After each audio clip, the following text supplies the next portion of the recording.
ভারতবর্ষে আমরা স্বাধীনতার আগে বা স্বাধীনতার পরে দুইভাবেই যদি দেখি, তাহলে সংবাদপত্রের উপরে রাষ্ট্রশক্তির সবসময় একটা খড়গ নেমে আসে যখন তার স্বার্থের আঘাত লাগে। কিন্তু সংবাদ মাধ্যম বা সংবাদপত্র, এখন সংবাদ মাধ্যম মানে অনেক একটা সময় সংবাদপত্র বললেই ব্যাপারটা বোঝা যেত। তারও আগে সংবাদ মাধ্যম ছিল অন্যভাবে, শিলালিপি, গুহালিপি ইত্যাদি ছিল।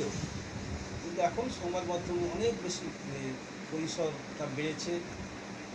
বৈদ্যুতিক মাধ্যম আছে, অডিও রেডিও আছে, তারপরে এখন তো ডিজিটাল মিডিয়া যুগ এবং সোশ্যাল মিডিয়া, এবং শুধু সাংবাদিক না, এখন হচ্ছে নাগরিক সাংবাদিকতার যুগ।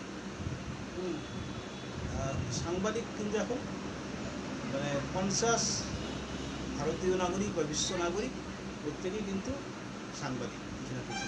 ফেসবুক খুললে, হোয়াটসঅ্যাপ খুললে বা ইনস্টাগ্রামে সে একটা মেসেজ দিচ্ছে। সবাই যে ভালগার আলোচনা করছে বা ফেক নিউজ দিচ্ছে, সেটা যারা উদ্দেশ্য নিয়ে করে তাদের কাজ। কিন্তু বেশিরভাগই কিছু না কিছু মেসেজ দেওয়ার চেষ্টা করছে কমিউনিটিকে, ফর দ্য বেটারমেন্ট। মনে করছে যে এটা স্ক্যাটার হওয়া উচিত, মানুষ জানুক, এটা করছে। এই যে নাগরিক সাংবাদিকতার যুগে আমরা কিন্তু সাংবাদিকতা করছি।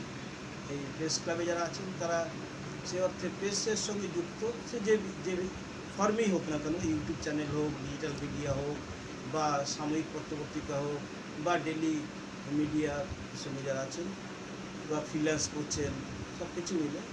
কিন্তু এই যে ঘরের বাইরে বা এই ঘরকে কেন্দ্র করে যে পরিধি তৈরি হয়েছে প্রেস ক্লাব, তার বাইরে নাগরিক সাংবাদিকতা তারা কিন্তু নজর রাখছেন গোটা ব্যবস্থার উপরে।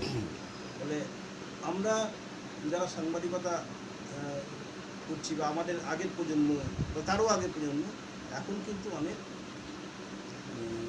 সতর্কতা অবলম্বন করে আমাদের কাজ করতে হয়। এবং অ্যাওয়ারনেস বেড়েছে, আর মানুষ, যেটা বললাম নাগরিক সাংবাদিকতা, মানুষ যুক্ত হয়ে পড়েছে।